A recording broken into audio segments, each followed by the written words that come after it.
kwa maana uliniita. Akasema sikukuita mwanangu, kalale tena. Basi Samuel alikuwa hatui Bwana bado, na neno la Bwana lilikuwa bado hajafunuliwa kwake. Bwana akamwambia Samuel mara 3, naye akaondoka akamwendea yeye akasema, mimi hapa, kwa maana uliniita. Ndipo Eli akatambua ya kuwa Bwana ndiye anayemuita yule mtoto.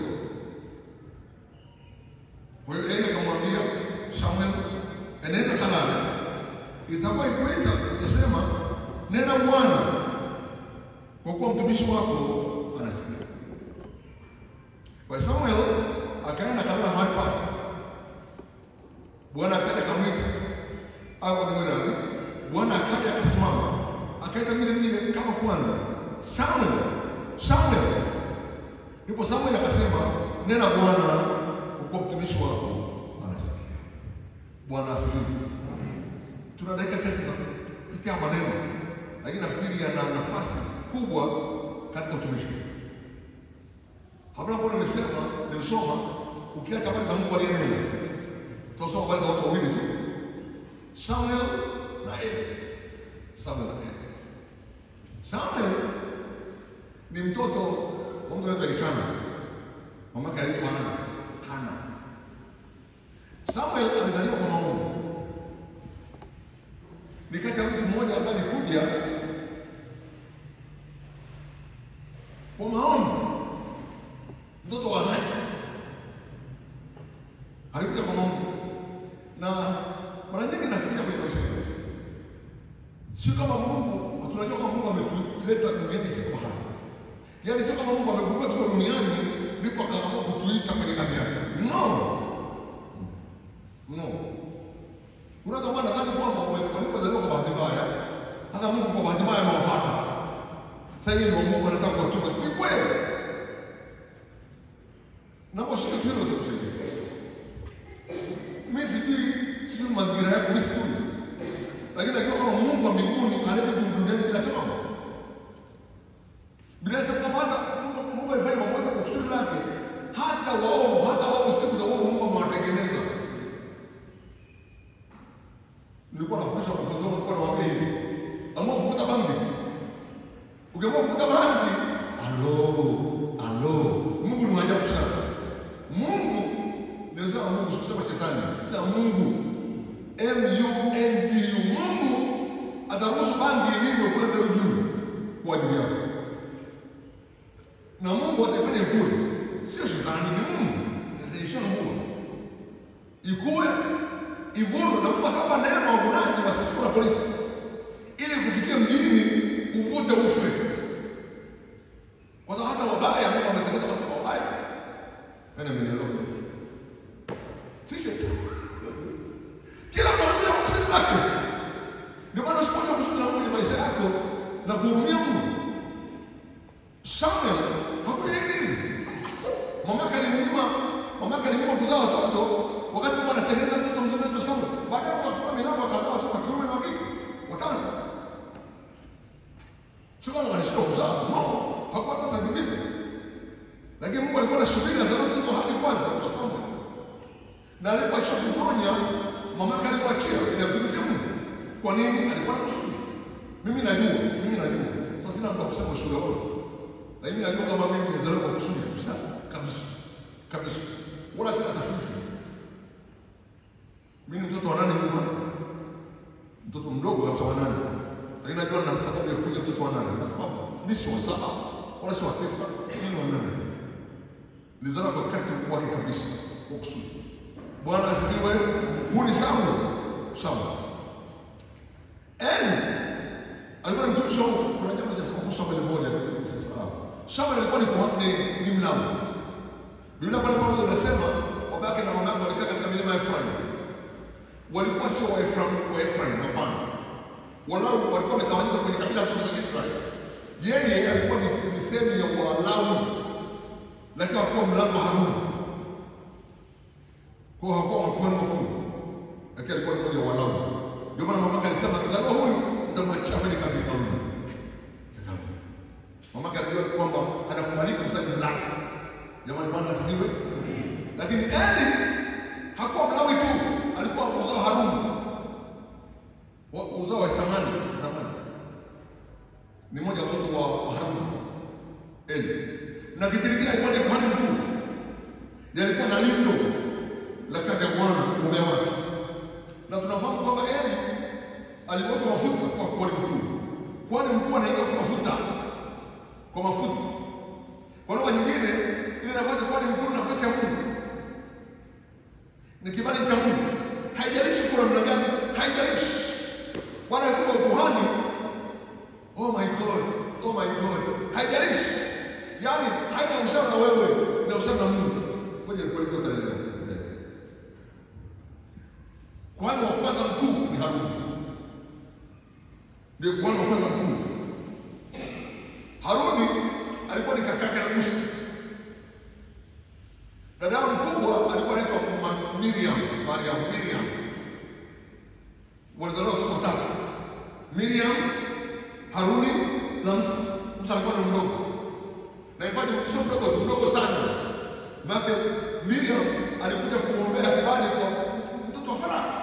Mama nikuonyesha mama atakayemnyonyesha. Dada alikuwa mkubwa, si mtoto mdogo na mimi. Alikuwa mtoto mkubwa kabisa. Na nyumba yao, ile nyumba ya Haruni, Miriam alikuwa nabii. Bwana akamwita Musa, mdogo wao kabisa, kuwa kiongozi wa Israeli. Na hii kaka yao anaitwa Haruni, alikuwa ni kuhani mkuu. Siku moja Miriam na Haruni wakamkuta Musa. Sema ni jamaa hili bwana, unamwona ni mama wa Afrika huko. Mungu alisema tusio wa Afrika. Kwa nini mama wa Afrika utamsengenya Musa? Bwana akasimama akamkali kabisa. Kwa nini unamsema mtumishi wangu? Sasa akiwa nabii, nasema naye kwa maono, kwa ndoto. Si kwa Musa. Musa ni mtumishi wangu. Mimi nasema na uso. Bwana akaleta adhabu. Miriam akapigwa na ukoma. Haruni zero. Hakupigwa na ukoma. Musa mtumishi wa Mungu. Ni kuhani. Haijalishi kama anaishi. Yeye majibu yake ni kwa Mungu. Mungu hawezi kupita mtumishi wake ni mwombezi. Kama akipita kaambona yote sasa. Bwana asifiwe. Mwenyewe kidogo hapo. Eli alikuwa hivyo. Eli alikuwa mtu mmoja ndiye haribu njia yake kweli. Kwa nini? Eli alikuwa na watoto ambao hawafai kitu chochote. Watoto wa Eli ndio nasema kwamba walikuwa wachafu kweli. Wakamharibia Eli njia yake. Bwana akasema hivi, dhambi ya Eli sisamehe. Unafikiri nasema maneno yangu? Soma pale ile kufungua kwa sura ya 3. Kitabu cha Samueli wa kwanza. Ule mstari wa 13. Pale chini tulipomalizia pale chini kidogo. Kwa maana nimemwambia ya kwamba amwambia Eli ya kwamba nitahukumu nyumba yake milele kwa ile uovu alioujua. Kwa kuwa wanawe walijiletea laana wala yeye hakuwazuia. Na kwa hiyo nimeapa, sikiliza Mungu anaapa juu ya nyumba ya Eli. Nimeapa juu ya nyumba ya Eli ya kwamba uovu wa nyumba ya Eli hautasafika, hautakasiki, hauna jawabu kiroho, hausafisiki kwa dhabihu wala kwa sadaka milele. Kama kuna dhambi na dhidi, huyu ni Eli. Lakini kwa Mungu, Bwana asifiwe. Pale Mungu alisema pale nyuma, usoma sura ya 2.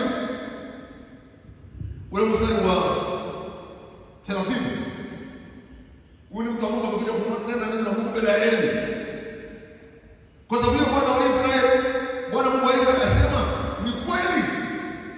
Na alisema ya kuwa nyumba yako na nyumba baba yako, yani ya thamani, itakwenda mbele zangu milele.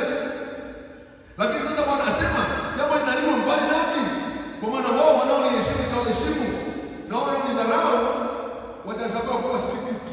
Bwana akahamisha ukuhani kutoka kwa thamani kwenda kwa Sadoki rasmi wakati wa Daudi. Sema nyumba yake nikaiacha. Kwa nini? Eli. Lakini Eli alikuwa bado ni kuhani wa Mungu. Nisikilize, nitakueleza nafasi ya watumishi wa Mungu wenye upako, hata kama tabia zao ndizo wanazojua. Ziache. Watajibu watatoza na Mungu. Jamani, Bwana asifiwe. Nikifika pale nitakueleza kitu pale kitakusaidia. Biblia inasema kwamba basi mtoto Samueli akamtumikia Bwana mbele za Eli. Samueli alipokuwa mtumishi alikuwa mdogo sana, labda miaka 2, labda miaka 3, alikuwa atakunyonya. Lakini akakuwa kama mtumishi kwenye hekalu kwa mkono wa Eli. Mtu mbaya yule aliyeshinda watoto wake hakushindwa kutusaidia kwa Mungu, hakushindwa. Wakati ile miaka nyuma ninaokoka, moja ya changamoto ambazo tulikuwa tunapata ni kuwa na wachungaji na mapadri ambao wanavuta sigara. Wanavuta sigara. Na watu wanasema nitakaje tena mchungaji ambaye anavuta sigara? Na mbona sikiliza? Kuvuta sigara mpaka kuhusu wewe. Yule mchungaji mchafu ana upako. Inakuhusu nini wewe? Bwana asifiwe. Watu walikuwa na mambo ya dhehebu. Sasa mchungaji wake anavuta sigara. Mchungaji wake anakunywa pombe. Kwenda kuhusu nini? Ana upako wa kichungaji katika maisha yako. Sasa Bwana amekubariki na kulinda, utabarikiwa na mtalimu. Wewe kusonga mbele na kazi ya Bwana. Jamani, Bwana asifiwe. Bwana asifiwe. Bwana asifiwe.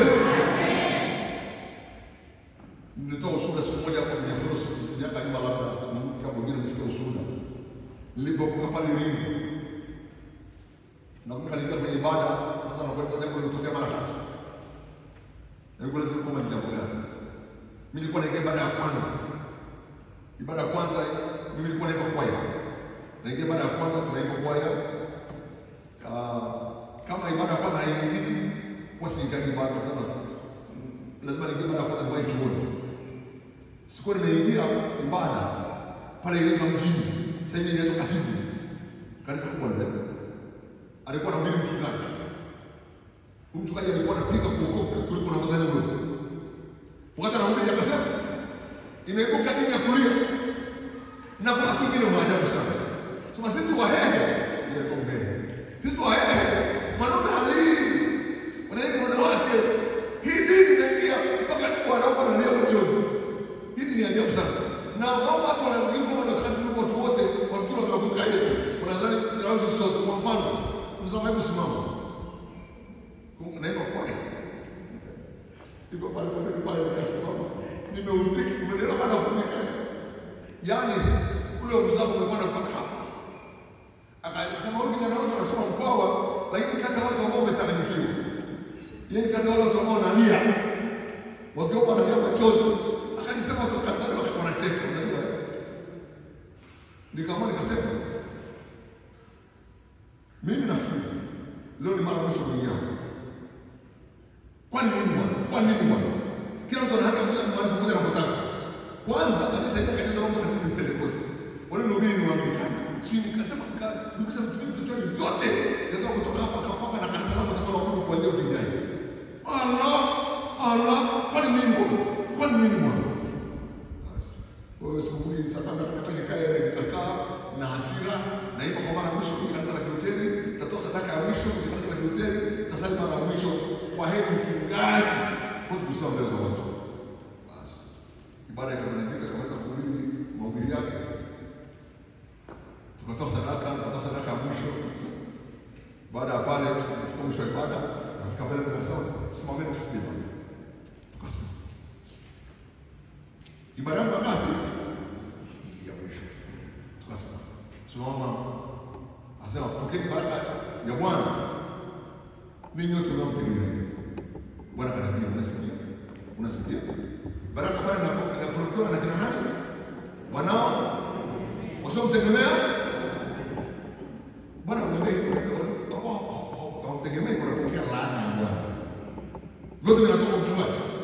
Baraka Bwana wanamtegemea waliokoka ambao hawajaokoka ndani. Kwa hiyo kaa bariki. Tulia. Bwana Mungu akubariki na kulinda. Kasikia mtu anasema na mimi. Bwana Mungu akujalie nguvu za uso wake na kufadhili. Bwana Mungu akujalie nguvu za uso wake na kukupa amani. Bwana ananiambia unaona. Kuwa na amani. Rudi hapa. Usipoingia hapa utabarikiwa. Ukija hapa kunyosha mkono utabarikiwa basi. Nikatubu kwa sababu Bwana naomba nisamehe. baadaye nitarudi. Ndio maana Luther mpaka leo. Haijalishi alikuwa anakunywa pombe, alikuwa anavuta sigara, alikuwa anasema gani? Nani anayejali? Wanapokwenda kurudi na bali kwa nini? Ni ibada ya Mungu, si ibada ya wanadamu. Bwana asifiwe. Eli alimshikilia Samuel miaka yake yote. Bila sema ametumika mbele za Bwana, mbele ya Eli, ametumikia Bwana mbele ya Eli. Sasa na kipindi kile neno la Mungu lilikuwa ni adimu. Unisikia mtumishi wa Mungu. Mimi na wewe tunaishi kipindi ambacho kinafanya hivi. Kama kuna kipindi ambacho neno ni adimu sasa. Nakwambia kweli. Watumishi wa Mungu hatuulizi tena Mungu anasemaje. Hatuulizi tena kwamba ujumbe wa siku leo ni gani kwa watu. Sisi tunasema ule ujumbe ambao tunaupenda kwa mioyo yetu, ambao tunaupenda, sio Mungu anaotaka. Neno ni adimu. Kitabu cha Amos anasema siku zinakuja mtakapata mahitaji ya nchi, si ya kukosa chakula wala kukosa maji, hata lakini njia kukosa kusikia maneno ya Bwana. Sasa maneno ya Bwana ni adimu mno. Fungua TV. Jana mke wangu akatazama TV inaitwa Upendo. Na pia kufungua mara kwa mara. Akasema, kumbe mahubiri siku ya upendo anasema achilia sadaka yako." Akasema, hasemi Yesu anakuja yani pale chini. Kama wewe unapita pale, hasemi jiandae Yesu anakuja unakuta hapo kanisa. Achilia sadaka yako kwenye akaunti ya Titimba. Kwa maana ni pale chini. Hudu. Ujumbe sio kama jiandae tu. Kanisa linakuja kule karibuni. Tengeneza maisha yako. Achilia sadaka. Sio toa sadaka. Toa sadaka sio lugha nzuri. Achilia. Kwa nini ya M-Pesa, ya nini, mobile wale watu wana Titimba hapa, kutoka New Life in Christ, achilia sadaka yako kwenye namba hii. Hao ndio wahubiri adimu. Sema na siku zile. Neno la Bwana lilikuwa ni adimu katika Israeli. Sio hivyo tu. Biblia inasema kwamba Samuel alikuwa bado hajaikuwa sauti ya Bwana. Basi Samuel alikuwa ni Bwana bado. Neno la Bwana lilikuwa bado hajafunuliwa. Neno ni adimu, alafu mtoto huyu bado macho yake kuona, hajaweza kuona bado. Japo anampenda Mungu. Naomba unisikilize. Bwana tupe neema kukua katika wokovu. Huyu mzee Samuel, mzee Eli, kibirika alikuwa mzee sana. Labda kuna taarifa tu. Unajua ndio karibu mwaka aliofia. Ndio karibu mwaka aliofia huyu. Alikuwa na miaka 98, sio 90. Alikuwa na miaka miwili tu afikishe miaka 100. Ndiye kaja kwa mkuu ndiye kaja kamili huko kwa wote. Kwa mzee. Biblia inasema kwa Bwana kamwita Samuel. Alimwita wapi? Anasema wakati taa Bwana haijazima. Anasema kipindi gani? Anasema taa Bwana ilikuwa ifanya nini? Ilikuwa haijazima bado. Unaweza kunipa maelezo yako kuhusu taa ya Bwana na hivyo inakueleza maana yake hapa. Kwenye hekalu la Mungu kulikuwa na vitu viwili, sanduku la agano na taa ya Bwana. Hapa anasema hekaluni, hekalu lilikuwa bado limejengwa kimsingi. Maana yake kwenye kabana, maana yake kwenye hema la kukutania. Kulikuwa na vitu viwili. Sanduku la Bwana na taa ya Mungu. Taa ya Mungu ambayo inaitwa minora ilikuwa na minara 7. Sasa kazi ya kijana pale ilikuwa kuweka mafuta usiku kucha. Anaweka kijana hiyo mwanamke anaweka mafuta ili taa isizime. Sasa taa ijiusiku zima usiku kucha. Kwa hiyo hapo ni karibu mafuta na karibu kuisha ni mkesha wa asubuhi. Ndio maana. Inakaribia saa 9:10 usiku. Taa ya Bwana haijazima. Sasa Bwana akamwita. Bwana asifiwe. Biblia inasema hivi. Basi wakati huo Bwana akamwita Samuel. Na akasema mimi msamaha. Alimhitaji sijui. Aliposema Samuel, Biblia isema. Kuitwa kwa mara ya kwanza hatuna maelezo kama aliitwaje. Sababu alimwita Samuel. Alimwambia mtoto au kijana? Hatujui. Alisikia anaitwa. Akajua mzee Eli ni mzee sana, hana macho, labda anataka kumsaidia, alikimbia huko. Kwa alikuwa anafanya maneno mawili, ninataka Bwana, nina mzee. Ninataka Bwana, nina mzee. Bwana asifiwe. Bwana asifiwe. Tukikaa katika maneno yetu, Mungu anasema na sisi. Zamani kama tukae maneno. Unafikiri taa Bwana ni zizima, unalala vizuri. Unalala vizuri. Unaomba kulala mchana kidogo hadi usiku uwe katika elimu. By the way, mzee ni mgonjwa. Ni mzee sana. Yuko kwenye chumba chake. Sikio moja kwa mzee, sikio macho kwenye taa ya Bwana. Sije kasema. Bwana akamwita. Ngoja kaa kwenye miguu. Hata sauti ya Bwana hivi upande wako, kaa kwenye miguu. Biblia inasema tukeshe tukio.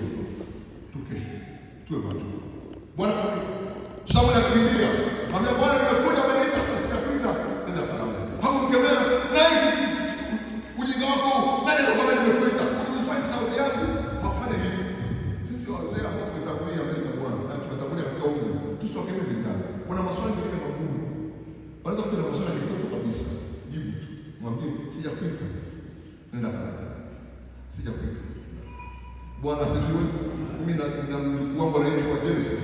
Maana ana maswali mengi sana. Hakuna swali hata moja anauliza nao. Hata moja. Kwa nini? Najua anataka. Bado yake ni chache duniani. Bado ana uzoefu, bado ana uzoefu. Bwana asifiwe. Ameenda kalala, akaenda kulala. Mara ya pili Bwana akamwita, Samuel, Samuel. Akawa hakika sasa. Bwana akamwita, Samuel, Samuel. Akajua hii sauti lazima itakuwa ni ya Eli. Mtu mmoja akasema hivi, uwezekano mkubwa ni huu kwamba sauti ya Samuel ilikuwa inafanana na sauti ya Mungu. Kabisa. Bwana asifiwe. Mali alisikia Samuel, Samuel, akasema ni mwanamke. Au ni anafuraha hiyo ni Eli, lazima ni Eli. Mara nyingi sauti watumisha Mungu sauti ya Bwana. Bwana asifiwe. Akaenda akasema Bwana wewe ni nafasi ya kuita mwanangu. Hapa kuuza neno mwanangu, nenda kalale. Nenda kalale. Bwana akaita tena mara tatu. Kama alivyotoa wewe. Akaenda tena Bwana kwa jina akasema nao nimeelewa. Ni Mungu anamuita. Kwa nini Eli mchafu? Eli mbaya. Eli anasema kwa watoto wake bila kupata ufunuo. Kwa nini? Tumisho ni ufunuo. Wizara mafuta tumisho. Tabia yake ndio tunaoifahamu. Na yeye kumbuka ni tumisho. Aliyefahamu kama ni Mungu si Samuel. Ni Eli. Sasa Bwana nani tu? Na mwanangu nisikilize. Huyo ni Mungu. Hana na kana yake. Akikuita, haikuita sema, sema ewe Bwana. Bwana tumisho mwana kusikiliza. Bwana Yesu asifiwe. Bwana asifiwe. Basi akaja, nasema mstari wa 10.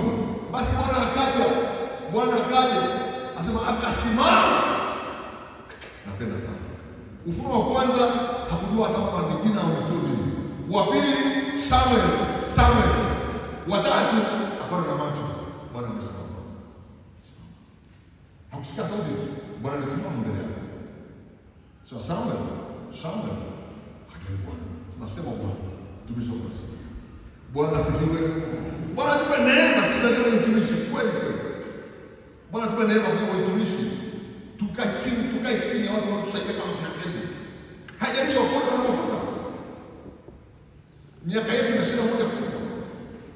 Bwana akisema kwa mtu ghafla kama mtumika. Ameshuka chini ya kina Eli. Shuka chini ya kina Eli ujifunze. Bwana asifiwe sana. Wandugu Bwana asifiwe mleto mzava. Titi mzava. Amen. Mwaka jana Bwana aliokoa. Mwaka jana mwezi wa 10 Bwana aliokoa. Nilikuwa pale Arusha. Amen. Nimekosea. Bwana asifiwe. Ninaitwa mtumishi mwalimu Titi mzava. Mtumishi mwalimu. Alaba na mimi mwalimu. Mwalimu Titi mzava. Amen. Nampenda Bwana Yesu kwa mkono maisha yangu. Aliniokoa mwaka jana mwezi wa 10. Ameniita kwenye kazi yake na kama mtumishi kama anakuja kufunza kanisa. Unaitwa nani? Mwalimu Titi mzava. Unakumbuka lini? Mwaka jana mwezi wa 10. Leo mwalimu usinanda. Haiwezekani. Haiwezekani. Hata wale wa shule ya msingi wanakuwa kusoma miaka miwili chuoni. Umekaa chini ya mwalimu wako kufundisha. Sasa Roho Mtakatifu. Wewe Bwana wewe. Sawa alikaa chini ya Eli. Timotheo alikaa chini ya Paulo. Mitume wote walikaa chini, watu wengine chini kwa mitume kujifunza. Wewe ghafla ni mwalimu. Na hiyo ndio inakiongosha dunia mpaka leo. Watu wasikwenda kukaa chini ya viongozi kwa sababu labda ni akina Eli, ndio mapungufu yake, ndio shida yake. Unasahau upako lokali yake na miaka aliyotembea na Bwana, miaka aliyotembea na Bwana uzoefu alikuwa anapendeza Bwana. Bwana Yesu asifiwe. Biblia inasema katika kitabu cha Kumbukumbu la Torati Wazee wenye wivu wainukieni, usimdharau mzee hata siku moja. Kwa nini? Ukiona nyani amezeeka, amekwepa mishale mingi sana, kuna mtu amekaa mbele za Bwana miaka 10, mheshimu, amekuja mafuta mengi na Bwana. Vijana siku yake wanasema, haijalishi Bwana, unataka miaka mitatu, inajalisha ni kwamba sasa hivi ukoje, ni sawa, lakini nothing replaces experience. Hakuna mbadala wa uzoefu na Mungu hata siku moja. Sisemi sasa walio na uzoefu mkubwa wamekutangulia kiroho, sikusema hivi, nimesema hivi ni mwalimu. Naomba mistake kusaidia, angalau Mungu atakusaidia. Bwana Yesu asifiwe. Naruhusu ndio mfano mmoja. Hautawakosa baada pale tumalize. Ndio mfano mmoja alafu na mstari mmoja labda tumalize. Ndio mfano. Bwana asifiwe. Mzee wa kwanza ndio mfano.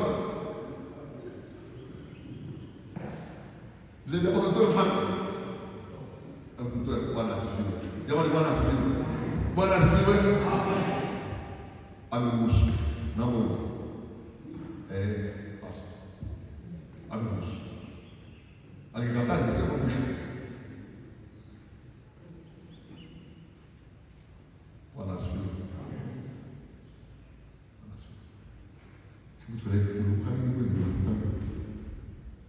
tarehe hata mwezi natosha.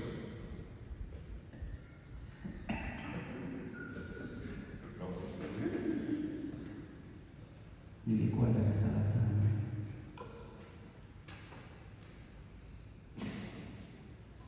Mwaka 59.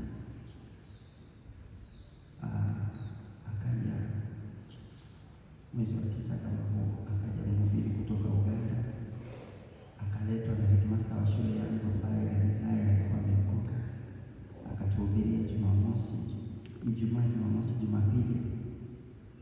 Akasema tusipompa Yesu maisha hatutaenda mbinguni. Akasema hivi kumbe, akasema utaenda motoni na kwenye moto utatoka ni milele. Nikajiona kama niko motoni kwa sababu madhambi yangu yalikuwa wazi kabisa mbele yangu. Alitaja madhambi ya vijana. Sasa hapo alipotaja madhambi ya vijana, nikaona anataja ya kwangu, mpaka akajiuliza, akasema hivi nani alimwambia mimi ni mwizi? Nani alikuwa anamwambia kwamba mimi nawaandikia wasichana barua nawaambia nawapenda? Yaani kajiona naenda motoni kabisa. Kwa hiyo alipoita mbele pale kwamba nani wanataka kumpa Yesu maisha, nikawa miongoni. Tulikuwa na wanafunzi kama 200, karibu wote 200 tulikwenda pale mbele. Akatuongoza sala ya toba. Unajua kilichotokea? Nikasikia kama nikajiona kama nilikuwa nimebeba gogo, kama haya magogo yalikuwa hapa mbele ya jengo letu hapa. Nikaona limetoka. Nikasema kumbe nimesamehewa. Nikasikia amani, nikasikia raha, nikafurahi sana.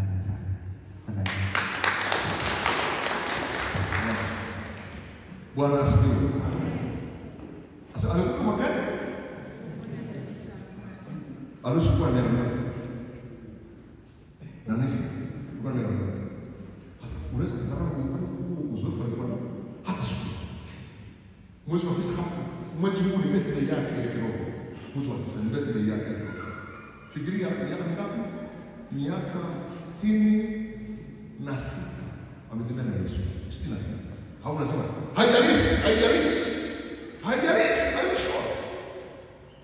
Mwezi ametembea na Yesu miaka 66, akajua maana nini kulala njaa, kusiba, baridi, joto, kudharauliwa, kuheshimiwa, kutakavijua. Mbona kama ni kitu kati chini na kujifunza kwa mkono wake. Ndio kitu ambacho tunakosa kama kanisa sasa. Bwana tupe neema kwenye maisha yetu. Chukua unyenyekevu, Mungu atafanya mambo kwenye maisha yetu. Tujifunze namna ya kuachiliana uzoefu, kuachana uzoefu. Mungu atakubariki. Mungu alibariki Eli sana. Kwa sababu alibariki sana kwa sababu Eli alimuinua. Bwana asifiwe. Wapi kina Eli wa kugundua vijana sasa na Samuel miaka nyingi. Ni gani vijana Samuel ambao tayari kukaa kwenye miguu ya kila mmoja kwa sababu uliniita. Sijakuita mwanangu. Uliniita baba. No. Sikuita. Uliniita. Basi ni Bwana anasema na yeye. Unamtia nguvu na kuchukua mbele kwa Mungu. Bwana asifiwe. Ndio tunalikosa mbele za Bwana. Bwana tupe neema. Bwana Yesu asifiwe. Bwana asifiwe. Bwana asifiwe. Na mambo mengi kusema. Na yeye nataka soma mstari mmoja tu alafu kumaliza. Kitabu cha Ibrania sura ya 5. Umri tunao kwa nao, miaka mingi tunakuwa nayo, uzoefu tunakuwa nao. Mungu anajenga ndani yetu huduma. Haitokani na upamoroka na tuno, inatokana na uzoefu wetu ndani ya Yesu Kristo. Okay, sisemi kwa Roho atakuwa na nafasi, ana nafasi kubwa. Tena ni sehemu ya karama. Lakini kueleza hivi, hata kama hiyo karama uipata, bado uzoefu ndani ya Yesu Kristo unakusaidia kupata hicho kipawa cha utumishi. Kwa hiyo nisome mstari. Sura ya 5 tafadhali. Mstari wa 11, Ibrania 5:11. Unasema hivi. Ambaye tuna maneno mengi kunena katika habari zake, yani Yesu. Na ni shida kuelewa kwa kuwa umekuwa wewe kusikia. Kwa nini nasema? Kwa maana yopasa kuwa walimu. Kwa sababu mnakuwa kwa Roho Mtakatifu. Kuna mtu anasema ndio umekosa kusoma. Kwa maana yopasa kuwa walimu. Kwa maana mnakuwa kwa Roho Mtakatifu. Ndio wakati umekaa na Yesu miaka 5 lazima mwalimu. Umekaa na Yesu miaka 10 lazima mwalimu tu. Kwa nini? Wakati mrefu umepita. Lazima nahitaji kufundisha mafundisho ya kwanza ya Kristo ya Mungu ni radhi. Nani mmekuwa nahitaji maziwa wala si chakula kigumu. Lazima kwa maana kila mtu atumia maziwa hajui sana neno la haki. Kwa maana ni mtoto mchanga na hii chakula kigumu ni cha watu wazima ambao akili zao kwa kutumia roho zao, akili zao kwa kutumia yani time ni test miaka yao. Akili zao kwa kutumiwa sababu ya muda unaokana Yesu. Sasa wamezoea kupambanua mema na mabaya. Bwana asifiwe. Nataka tutiane moyo hapa kila mmoja na mwenzake.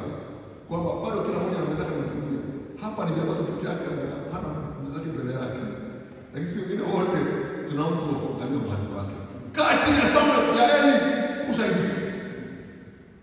Utumike mbele za Bwana. Bwana aseme na wewe sauti ya Mungu dhahiri kwenye maisha yako. Bwana asifiwe. Bwana asifiwe.